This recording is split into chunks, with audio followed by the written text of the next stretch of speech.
everyone, whiners out there. Welcome to the first episode of Wine Down with me, Amelia, and my dogs who are trying to get in. Today, I want to bust some fitness myths. I think this would be really fun.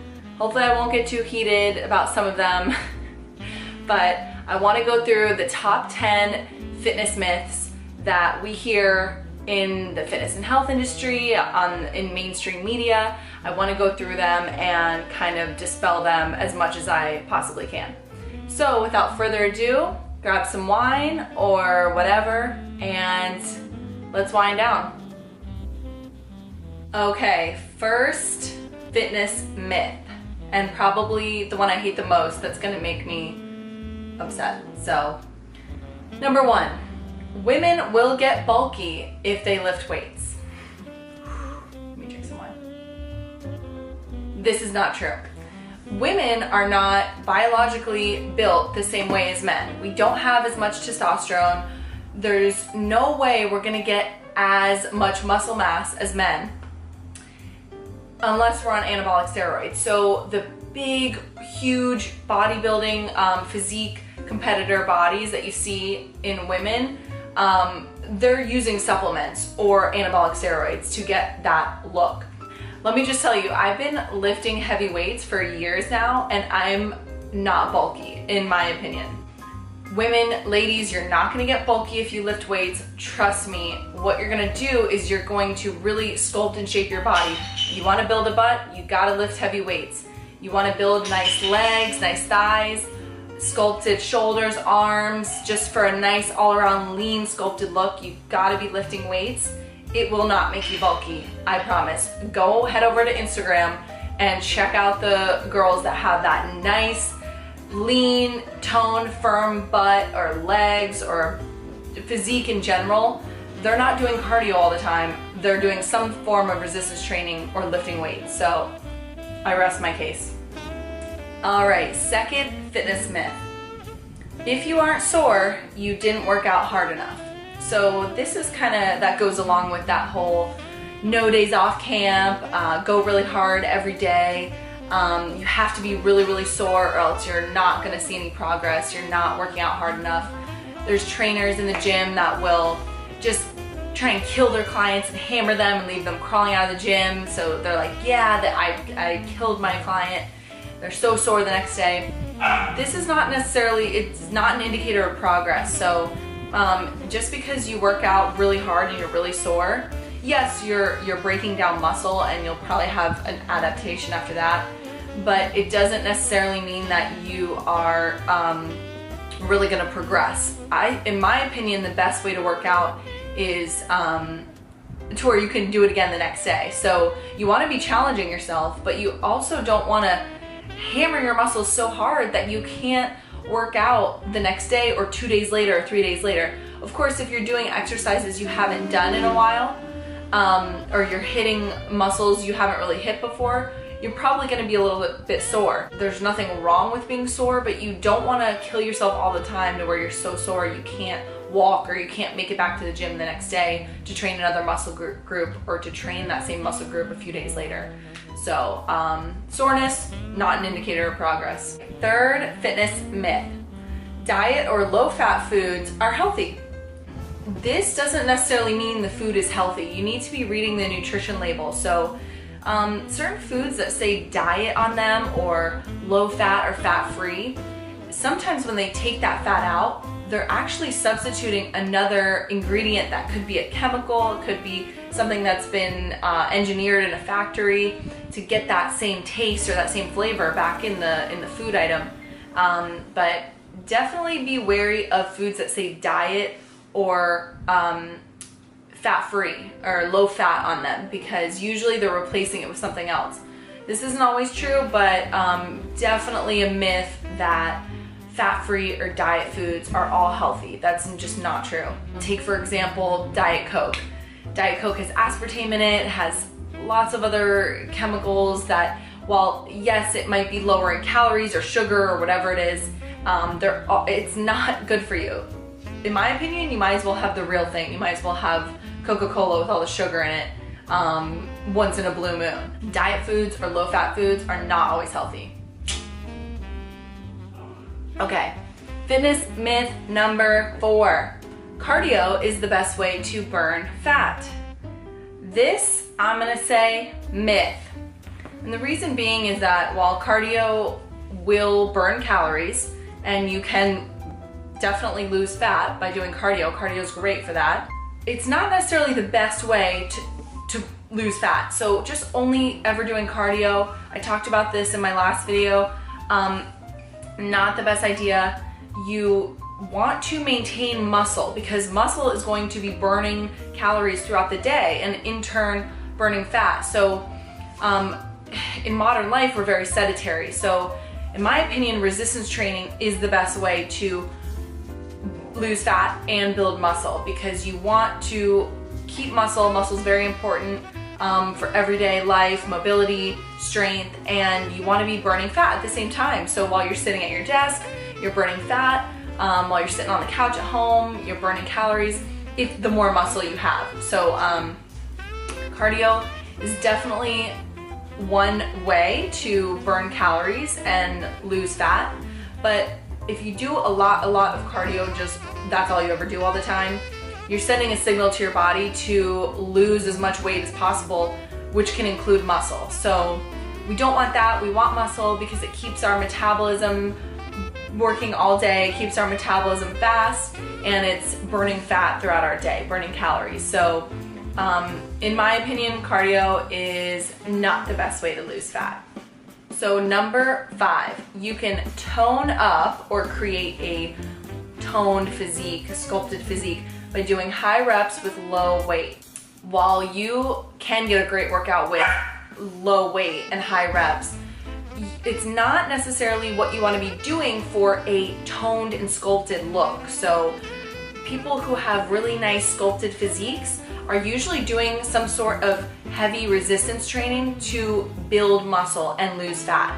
So if you're just doing really light weight and high reps all the time, you're never gonna progress and see that body that you really want.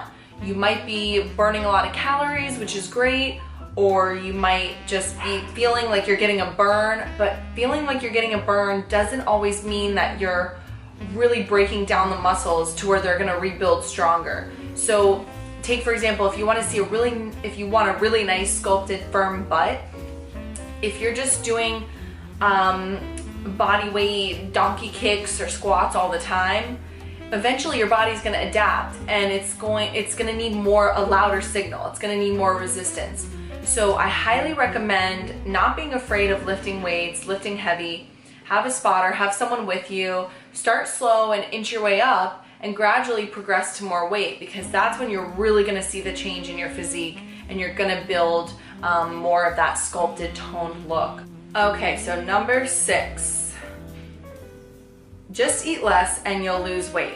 So while this can be true, of course, if you're in a calorie deficit, you will lose weight. That's just a fact. However, just eating less and less and less all the time is not ideal for your body, because what happens is your body will start to adapt and slow its metabolism down. And also what I've seen a lot, what happens is your body actually thinks it's starving. It is in this starvation mode where you're only feeding it 800, 900 calories every day, which is not enough. And it actually will hold on to body fat if you're doing that, if you're not feeding yourself properly. So you'll hear about people reverse dieting where they're starting to slowly build up their calories and they're not adding any extra weight on their body, which is really ideal, because that means they're speeding up their metabolism slowly over time. I mean, it's really amazing how many people are not eating enough every day, but they're probably not eating the right foods and their bodies are holding on to all this fat. You want to be eating a lot of food every day, and a variety of food. So you don't just want to be eating less to lose fat. That's not the best way to go. Number 7. Crunches or sit-ups will give you abs. This is frustrating because I know a lot of people will just do tons and tons of crunches or sit-ups. every day, and they're like, why can't I see my abs? Unfortunately, everyone does have abdominal muscles, of course, and you can build them up, but you're not gonna see them visibly with a higher body fat percentage. It's wonderful to do proper sit-ups and crunches, but just doing that all the time, you're not necessarily gonna see your abs unless you're reducing your body fat percentage. Or you can really work the abs with resistance and build them up to where you can see them at a higher body fat percentage. So just a little, that's my little take on that. Okay, number 8, eating late at night will cause weight gain. So I know this was definitely marketed to people a few decades ago, you know, don't eat after 8 p.m. And while it's good to not eat a crap ton of food right before you go to sleep, if you're eating in your calorie maintenance or calorie deficit, you're not gonna gain a bunch of weight just because you eat late at night. Meal timing is not as important as calories in versus calories out, your macronutrients, stuff like that. If you're hungry and it's later in the evening, but you know you need to eat something, just make a healthy choice and go ahead and eat it. Now, of course, this doesn't mean eating Burger King late at night is not going to cause you to gain weight, because it will. But eating late at night, if you're maintaining a healthy calorie, calorie maintenance every day, your macros are good, you're not going to be gaining a bunch of weight just because you're eating, after 8 or 9 p.m. More advanced lifters and bodybuilders, it will matter a little more, but eating late at night, as a general rule of thumb, it's not going to cause you to gain weight unless you're eating a crap ton of food and putting yourself into a calorie surplus late at night. So yeah, doesn't really matter that much. Number 9, the more you sweat, the more fat you lose. So I feel like most people think that if they sweat a lot during their workout, sweat is fat crying. They're just burning a bunch of fat, losing a bunch of fat from that. But as most people know, sweat is just a way for your body to cool itself down through your skin. So sweat doesn't really have a whole lot to do with it. While you might be burning calories and you're sweating and you're working hard, doesn't necessarily mean you're losing a lot of fat. To lose fat, you need to be in a calorie deficit, or you need to be burning more than you are taking in. So sweat is not necessarily an indicator of burning fat or losing fat on your body. Okay, number 10. I'm probably gonna need more wine for this one. Yep. You can eat whatever you want and be healthy as long as it fits your macros. Tracking your macros every day is a wonderful tool. Lots of people do it. But you can definitely be eating very unhealthy and it's still fitting your macros, or IFYM. So nothing inherently wrong with this idea of fitting things into your macros. However, you can fit tons of junk food or highly processed food or foods that just have no nutritional value for you into your macros. You can definitely make that work. It does not indicate that you're healthy just because you're fitting foods into your macros. I could eat ice cream and burgers and fit them into my macros, but it doesn't necessarily mean that I am getting enough micronutrients, vitamins, and minerals, and I'm maintaining a healthy body. Eventually it's gonna catch up to you, and our bodies aren't really made to process all that crap. So just because it fits your macros doesn't mean it's good for you. So that's all I have to say about that. And that does it for my top 10 fitness myths that hopefully I busted for you or clarified a little bit. And I hope you enjoyed this wind down with me video, and I'm going to continue to enjoy my rosé, and I will see you guys next time. Remember, work first, wine later. Cheers.